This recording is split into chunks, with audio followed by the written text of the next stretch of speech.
Hello ladies and gentlemen, and welcome back to my F1 2015 Kimi Raikkonen Career mode. Today I'm here for part 5 in Spain. I think it's part 5. Yeah, it's part 5. And qualifying went absolutely perfectly. We're going to start on the option tyre because that's what we used in Q2. And I ran very high downforce, so we will have quite high tyre wear in the race. But we're going to start from pole position, so that is brilliant and, well, needed after our poor performance in Bahrain. So here we go, ready for the start of the Spanish Grand Prix, starting in pole position, but as usual getting a terrible getaway off the line. I can't wait for F1 2016 where it's actually possible to get a good start. And both Mercedes, Hamilton and Rosberg, coming down my inside. It looks like it's going to be 3 wide into turn 1, but I back out of it. Then I see an opening on the inside for turn 2, decide not to go for it and just slot in behind them. And then I just get tagged from behind. Very lucky, sliding round turn 3. Lucky to keep it on the track. And yeah, it was Vettel, it turns out, who I hit. Can't really see from that replay the cause. His from Vettel's onboard. He gets a touch of oversteer, which sends him into my rear tyre. He's got no front wing and is in dead last, so things are going terribly for him. On lap 3, I'm still following the Mercedes as they go side by side into turn 1. Contact wheel-to-wheel action between the two of them. This has let me catch right up to the back of them. I try the outside round turn 3, but I just didn't have the grip for that, as they're just too fast. I have a look at the inside into turn 4, decide against it. I remember in real life when these two went wheel-to-wheel into turn 4, it didn't end too well. Thankfully it didn't end like that on this, and then just trailing them, looking for any opportunity to get past. I think I have a good chance of winning here if I can get the strategy right. At the end of lap 6, I decide to try and undercut the Mercedes. I've come in to the pits for option tyres, I believe. I think we're doing option prime or something like that. I think it's a 3-stop, ending with the primes, I know that much. 2.3 second stop, okay. Hopefully I don't come out behind anyone. I think I get held up by Kvyat a little bit later on the lap, but not too much. I just fling it down the inside and he doesn't put up too much of a fight. As I come down the main straight to start lap 9, I can see Lewis Hamilton come out of the pits further ahead of me. He is on cold tyres, so round turn 2 I'm able to find some grip and go round the outside of him. Here's a replay of the move. I think that was pretty impressive, but he was on cold tyres and on the wrong line, having come out of the pit lane. I run wide into one of the hairpins on lap 10. That allows Hamilton, who had been following me relentlessly for a few laps, and Rosberg, who's not too far behind either. Hamilton came down the inside of me at least. I try and hold it around the outside. Thankfully, I think I'm able to make the move stick, although he is still on the outside of me. And yeah, he just goes a bit deep into that fast right-hander and gives up. On lap 11 there's lots of action into turn 1 as Hamilton goes down the inside of me and Rosberg tries the outside. Luckily I'm able to hold off both of them by carrying in a lot more speed, and as we come round turn 3 I am ahead still, although they are following me quite closely and giving me quite a hard time. The Mercedes duo are soon having another go at getting past me, as into turn 1 Hamilton goes for the inside. Rosberg appears out of nowhere around the outside, almost making contact with the side pod of him. I'm able to keep the place, but I do run wide round turn 3. This allows Hamilton to get alongside me. Rosberg just behind me.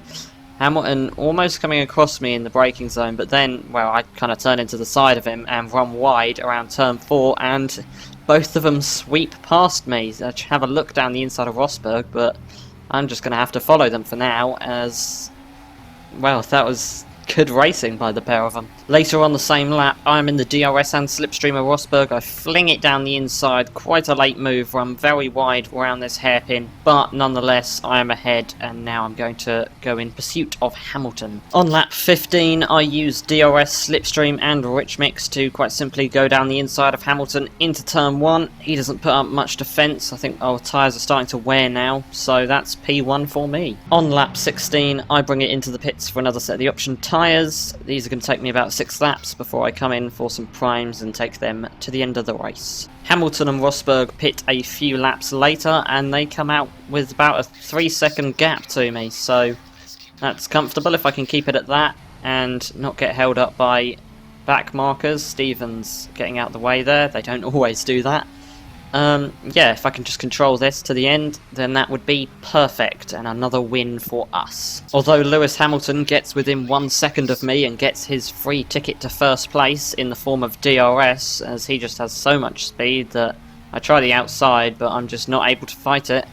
And he takes first position from me, but hopefully I can get DRS, or maybe even without DRS, try and overtake him. I think I have a look into this bend, but no, I just kind of stay back. The tyres are a bit worn at this point, so I'm not going to try anything too risky. After a few laps of following him, I get in the DRS on lap 23 into a hairpin and just go down the inside, make him go wide. He doesn't try and come back down the inside of me on exit, so that is a simple overtake for first position. While Lewis Hamilton attempts an undercut, I am stuck behind Felipe Nasr. All the other lapped cars got out of the way quite easily, but Nasr, I don't know, he's a bit like Esteban Gutierrez this year, just doesn't get the message, and I have to slightly, well, slows me down as I have to fling it down the inside of him into a place which isn't really common for overtaking, and I bring it into the pits. This is my final pit stop for prime tyres, which are going to take me to the end. I expect that I'll come out behind Hamilton, because that was quite a slow lap. He must have had a disastrous lap. If he doesn't, my engineers don't look like they're in a particular hurry. That's a pretty bad pit stop. I'm not sure if Lewis Hamilton stopped for lunch while he was having his pit stop, but for some weird reason, I'm able to come out in front of him. He undercut me, and I had a slow pit stop that's like it was like 1.2 seconds longer than it should have been, really. And somehow he's still behind me. How that works, I don't know, but I'm not going to complain because that means I'm in first position. All I have to do is hold him off to the end of the race and not get crashed out by back markers. But I'm already past Maldonado, so that won't be a problem. It's lap 26, and I run very wide into one of the hairpins, which allows Hamilton down the inside of me on exit. He was really on the ball to get me while I made that mistake, and I decided to drive into the back of him because of it, but actually it's just because he was going quite slow around there. His pace on the primes definitely wasn't as good as, like, in comparison to me, as on the options, if that sentence made any sense at all.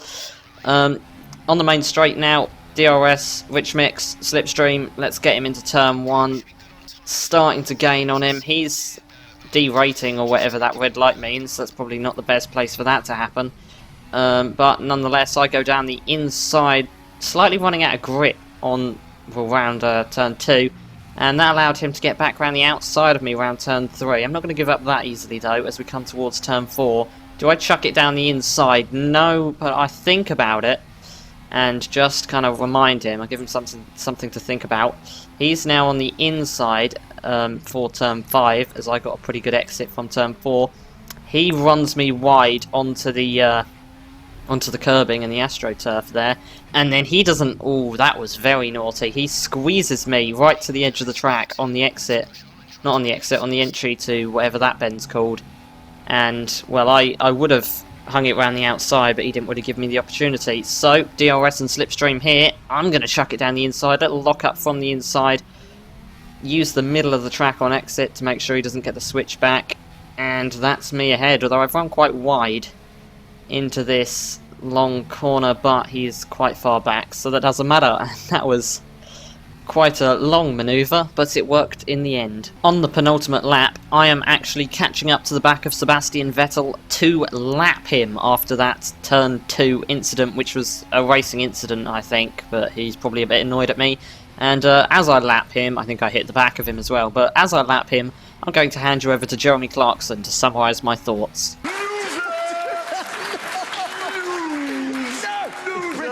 Loser. It's a ridiculous looking. Look, it's a childish car, and look what it's brought out in you. It's not a man's sports car. I mean, look, now you're just being childish. I'm not going to get cross. You lost. No, you're not annoying me. I don't care. I don't care. Cheers, Jeremy, but I am now coming round the final corner to win the Spanish Grand Prix after the terrible, terrible race in Bahrain. Well, we're back to winning form, like in China. China was very surprising, but here we just had the pace all weekend, so It's, yeah, brilliant. Another win. I think that moves us up into second in the Drivers' Championship. We're not too far behind Mercedes in the Constructors either. So, yeah, what a race. I hope you enjoyed. Like and subscribe if you did. Also comment. It's nice to see what you guys think of the video. Hope to see you next time for Monaco, which should be very interesting. Goodbye.